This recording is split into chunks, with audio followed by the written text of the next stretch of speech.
जय रघुवीर समर्थ समर्थ म्हणतात की जेवढं एकत्र येऊन काम केल्यावर यश मिळते तेवढं एकट्याने केले तर यश मिळत नाही. समर्थ म्हणतात की जेवढं एकत्र येऊन काम केल्यावर यश मिळते तेवढं एकट्याने केले तर मिळत नाही. आणि म्हणून समर्थ म्हणतात की एकत्र येऊन काम केले तर आपल्याला यश कीर्ती प्रताप महिमा मिळणारच आहे असं समर्थांनी आपल्याला इथे सांगितलं. आणि म्हणून समर्थ म्हणतात की एकत्र येऊन जर काम केलं तर आपलं काम यशस्वी होतं, आपलं काम उत्तमच होतं असं समर्थांनी आपल्याला इथे सांगितलं. आणि म्हणून समर्थ म्हणतात की देवाचा प्रसाद जरी घ्यायचा झाला तरी समर्थ म्हणतात की देवाचा प्रसाद जरी घ्यायचा झाला तर आपण एका हातात बसत नाही, तो प्रसाद एका हातात बसत नाही म्हणून आपण दोन्ही हात पुढे करतो. तो प्रसाद एका हातात बसत नाही म्हणून आपण दोन्ही हात पुढे करतो आणि मग तो प्रसाद आपल्या हातात बसतो. मग तो प्रसाद आपल्या हातात बसतो आणि कणभर सुद्धा तो प्रसाद खाली सांडत नाही. मग तो प्रसाद कणभर सुद्धा खाली सांडत नाही.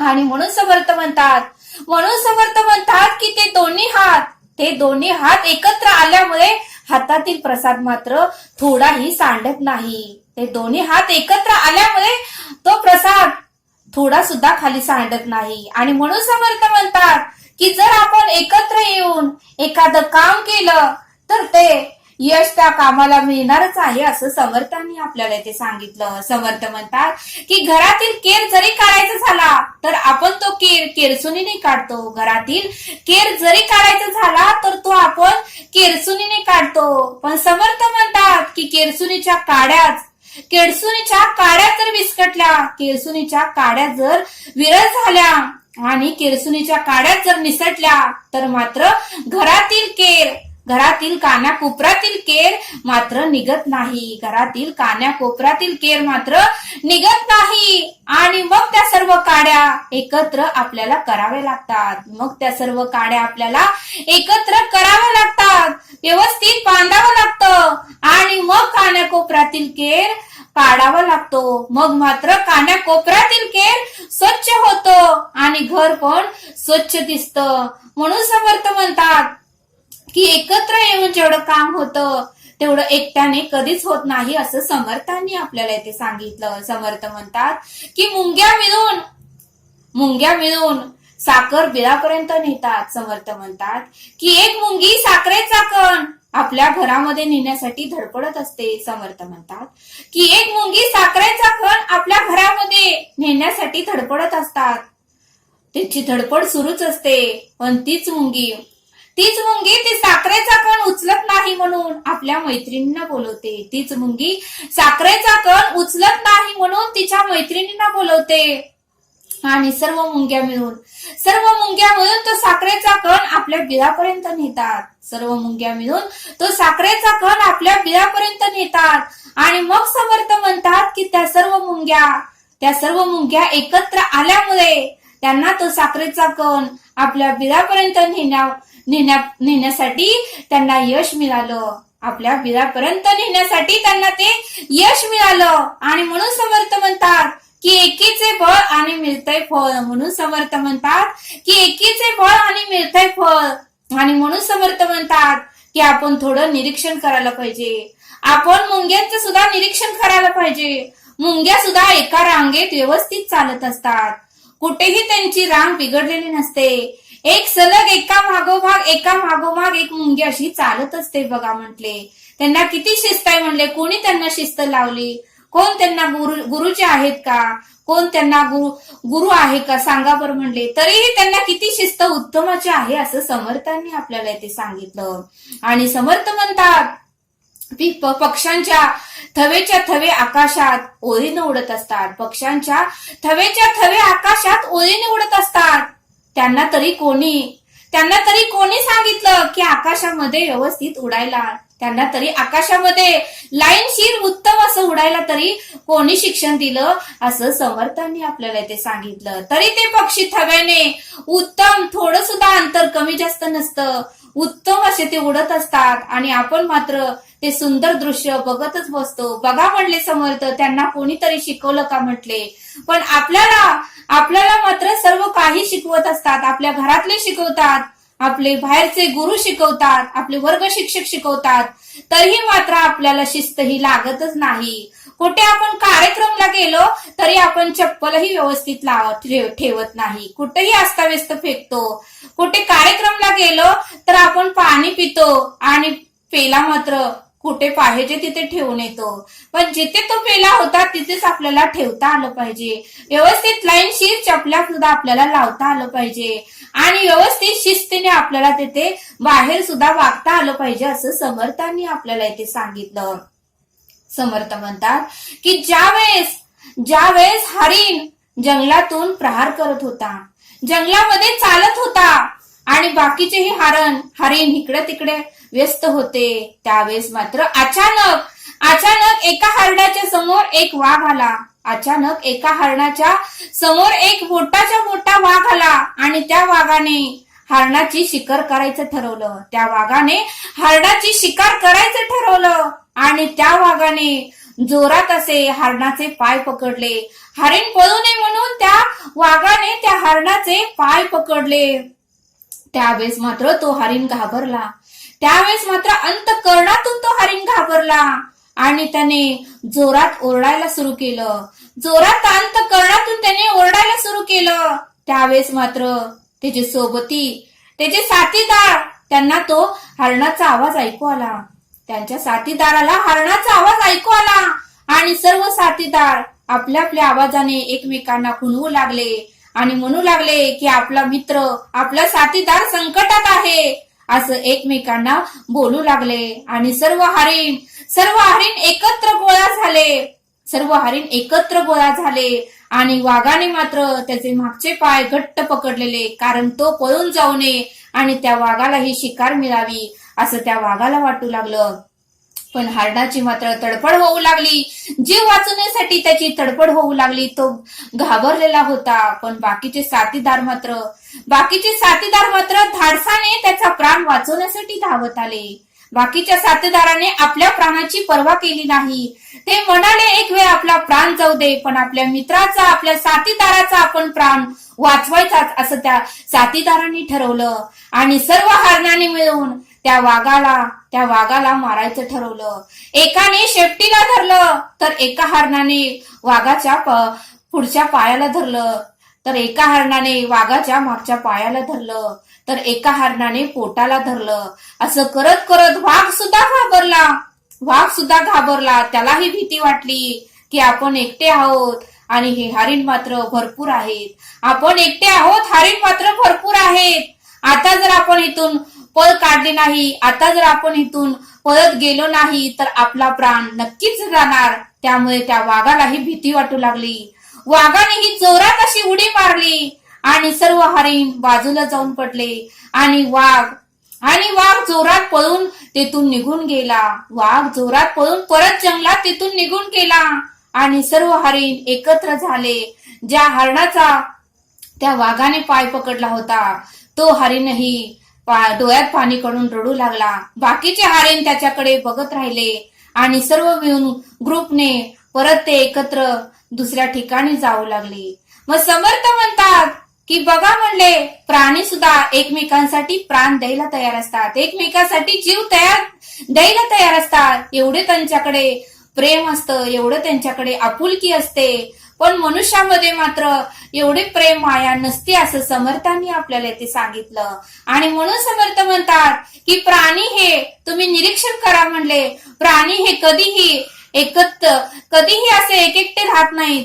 त्यांचा ग्रुपच असतो, ते एकत्रच राहतात आणि संकटाच्या वेळेस मात्र एकमेकांना ते मदत करतात, एकमेकांना धावून जातात. आपल्या जीवाचीही ते पर्वा करत नाहीत असं समर्थांनी आपल्याला ते सांगितलं. मग समर्थ म्हणतात की एक चिमणी होती म्हणले आणि ती समुद्राचे खारट पाणी पिऊन आजारी पडली. एक चिमणी होती आणि तीही समुद्राचे खारट पाणी पिऊन आजारी पडली होती आणि तिच्यामध्येही थोडीही शक्ती राहिलेली नव्हती. त्यावेळेस मात्र बाकीच्या दोन चिमण्या तिच्याकडे आल्या. पण त्या चिमण्याही फार हुशार होत्या. समर्थ म्हणतात की त्या चिमण्याही फार हुशार होत्या. आणि त्यांनी येताना आपल्या तोंडामध्ये एक काठी आणली होती. आपल्या तोंडामध्ये एक काठी आणली होती आणि त्या दोघी चिमण्या त्या आजारी चिमणीला म्हणाले की तू या काठीवर बस, तू या काठीवर बस, आम्ही तुला आमच्या घरी घेऊन जाण्यासाठी आलोय. त्यावेळेस ती अशक्त चिमणी आजारी पडलेली चिमणी आज्यात त्या काठीवर बसली आणि त्या दोन्ही चिमण्यांनी आपल्या चोचीमध्ये ती काठी धरली होती आणि उडत उडत त्या चिमणीला आपल्या घरापाशी नेलं. उडत उडत चिमणीला आपल्या घरापाशी नेलं. चिमणीला गोड पाणी प्यायला दिलं, तिला जे काही आवडते ते खायला दिलं आणि 15-20 दिवस झाल्यानंतर चिमणीची तब्येत सुधारली. 15-20 दिवस झाल्यानंतर त्या चिमणीची ही तब्येत सुधारली आणि तिच्याही पंखामध्ये बळ आले, तिला ही शक्ती आली, तिला ही सामर्थ्य आलं, तिच्यातही ताकद आली आणि ती ही इतर दोन्ही चिमण्यांसारखं उडू लागली. आणि त्या तिघी चिमण्या एकत्र येऊन सर्व झाडावर बसून सर्व काही फळं मिळतील ते खाऊ लागल्या, आनंदाने गाऊ लागल्या आणि एकत्र सर्वकडे फिरू लागल्या. मग समर्थ म्हणतात की बघा म्हणल्या, ते प्राण्यांना तरी कोणी शिकवलं एकत्र राहायला, एकमेकाची मदत करायला, तरीही ते प्राणी किती हुशार आहेत असं समर्थांनी आपल्याला इथे सांगितलं. आणि म्हणून समर्थ म्हणतात की एकीचे बळ आणि मिळतंय फळ. म्हणून समर्थ म्हणतात की 5 पांडव होते आणि 100 कौरव होते. 5 पांडव होते तर 100 कौरव होते. ज्यावेळेस ते 5 पांडव एकत्र आले आणि त्यांनीही ठरवलं की कौरवांबरोबर युद्ध करायचं. आणि 5 पांडव एकत्र येऊन त्यांनी कौरवांबरोबर युद्ध केलं. त्यावेळेस मात्र 5 पांडवांचा हा विजय झाला आणि कौरवांचा मात्र पराजय झाला. म्हणून समर्थ म्हणतात की एकत्र आलो तर आपल्याला त्याचं फळ मिळणारच आहे. आणि म्हणून समर्थ म्हणतात की एकीचे फळ आणि मिळतंय फळ असं समर्थांनी आपल्याला इथे सांगितलं. समर्थ म्हणतात की एखादी मोठी कंपनी जर काढली, समर्थ म्हणतात की आपण जर एखादी मोठी कंपनी काढली आणि त्यामध्ये जर आपण स्वतःनेच काम करायचं ठरवलं, स्वतःनेच प्रॉफिट मिळवायचं ठरवलं, तर ती कंपनी पुढे जाईल का? ती कंपनी मात्र कधीच पुढे जाणार नाही.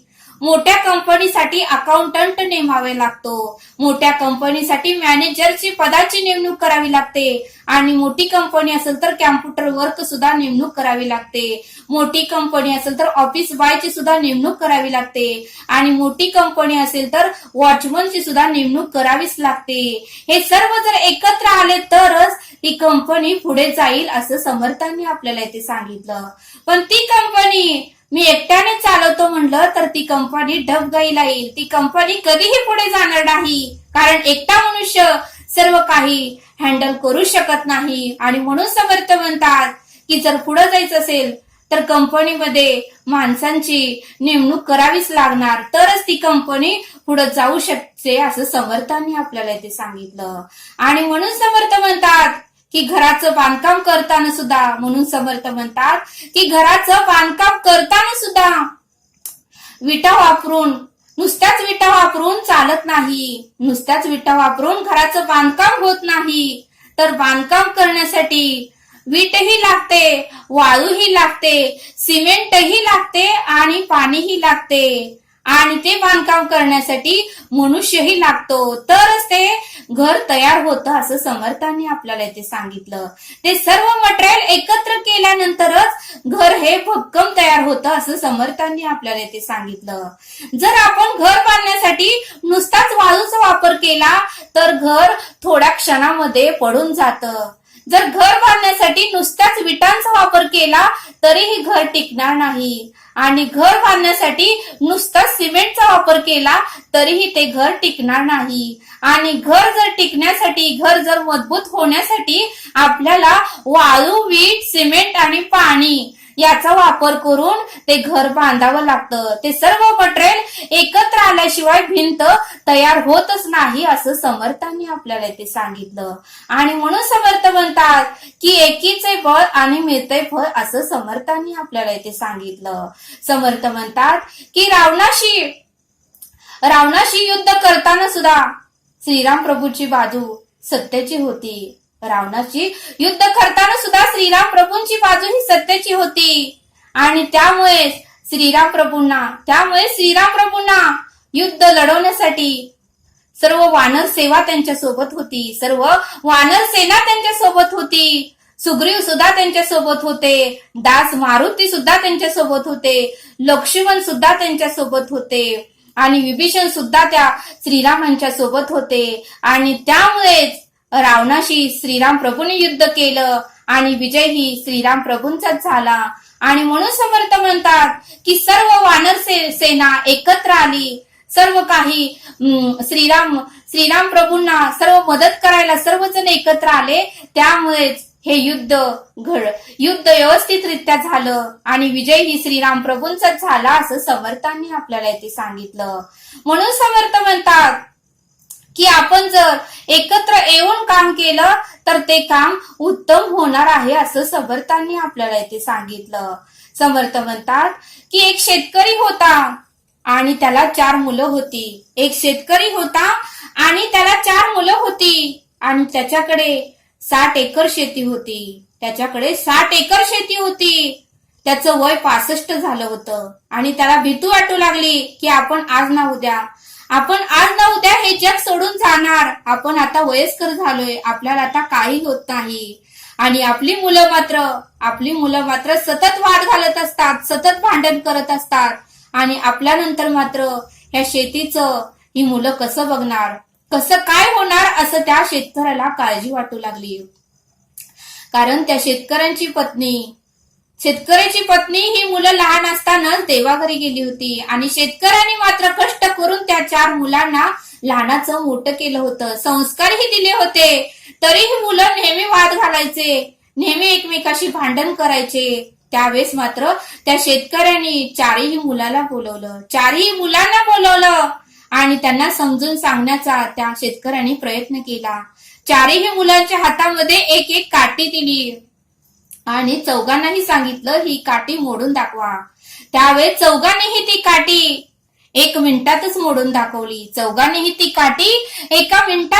दाखवली. त्यावेळेस ते म्हणाले, अहो बाबा किती सोपं आहे, ही काय काठी किती लहान आहे, लगेच तुटते, तुम्ही अशी काय परीक्षा घेताय. त्यावेळेस मात्र त्या शेतकऱ्याने दुसऱ्या वेळेस 4ही मुलांना अशी काट्यांची मोळी दिली. काट्यांची मोळी सगळ्यांच्या हातात एक एक दिली आणि म्हणाले की आता हे मोडून दाखवा. त्यावेळेस मात्र चौघांनाही ती काट्याची मोळी मात्र तुटेना, कारण सर्व काट्या एकत्र करून त्या शेतकऱ्यांनी प्रत्येक मुलाच्या हातामध्ये दिली होती. त्या मुलांना सिंगल काठी होती, एक काठी होती म्हणून ते तोडू शकले. पण ज्यावेळेस एकत्र काट्या त्या शेतकऱ्यांनी सुतळीने बांधल्या आणि प्रत्येकाच्या हातामध्ये एक एक गट्टा दिला, त्यावेळेस मात्र त्या मुलांना ती काठीचा गट्टा तुटेना. त्यावेळेस मात्र ते म्हणाले की आमच्या हातून काय होणार नाही. त्यावेळेस त्या शेतकऱ्यांनी मुलांना समजावून सांगितलं की हे बघा म्हणले बाळांनो, की मी आता वयस्कर झालोय, कधी ना कधी तरी मला मृत्यू येणार, कधी ना कधी तर मी हे जग सोडून जाणार. त्यामुळे तुम्हाला चौघांनाच ही आता शेती सांभाळायची आहे. हा सर्व काही धंदा आता तुम्हालाच बघायचा आहे. बघा म्हणले, सुरुवातीला मी तुम्हाला एक एक काट्या दिल्या, त्यावेळेस तुम्ही सलग एका मिनिटामध्ये त्या तोडल्या. पण ज्यावेळेस मी तुम्हाला सर्व काट्या एकत्र करून दिल्या, सुतळीनं बांधून दिल्या, त्यावेळेस मात्र तुम्हाला त्या काट्यांचा गट्टा तुटला नाही. त्यावेळेस तुम्ही हार मांडलीच आणि तो काट्यांचा गट्टा तुम्ही खाली ठेवला. त्यावेळेस तो शेतकरी म्हणाला की मला तुम्हाला हेच सांगायचं आहे की तुम्ही जर चौघ एकत्र आला तर कोणीही तुमचं काहीही बिघडू शकणार नाही, कोणीही तुमचं काहीही वाकडं करू शकणार नाही, कोणीही तुमच्याशी वाद घालायला येणार नाही. कारण सर्वजण तुम्ही चौघ एकत्र आहेत हे बघितल्यानंतरच ते घाबरतील आणि कोणीही तुमच्या नादाला लागणार नाही आणि कोणीही तुम्हाला त्रास देणार नाही. आणि म्हणूनच तुम्ही एकमेकांना मदत करा, एकमेकांना आनंद द्यायचा प्रयत्न करा. भांडण करून तुम्हाला काय मिळणार आहे, तुम्ही शांत बसून जरा विचार करा. तुम्ही एकमेकाशी चौघांशी नेहमी वाद घालता, त्यातून काय निष्पन्न होतं, काहीच नाही. जर एकमेकांना माया करा, एकमेकांना प्रेम द्या, एकमेकांचा अंतःकरण जाणण्याचा प्रयत्न करा, चौघजण ही एकत्र राहावा, ती शेती चौघ मिळून एकत्र करा आणि एकत्र मिळून उत्पन्न काढा आणि सर्वांनी मिळून एकत्र संसार तुम्ही करा. तुम्ही एकटे असे राहू नका. तुम्ही जर एकटे राहिला तर लोक तुम्हाला त्रास देतील, लोक तुमच्याशी भांडण करतील आणि लोकांना, बाहेरच्या लोकांना तेवढंच पाहिजे असतं असं त्या शेतकऱ्यांनी त्या चौघांनाही समजून सांगितलं. आणि म्हणूनच ते शेतकरी म्हणले की तुम्ही जर एकत्र राहिला तर तुम्हाला यश, कीर्ती, प्रताप मिळणार आहे आणि तुमचं कोणीही वाकडं करणार नाही आणि कोणीही तुमच्याकडे वाकड्या दृष्टीने बघणार नाही आणि कोणीही तुम्हाला त्रास देणार नाही.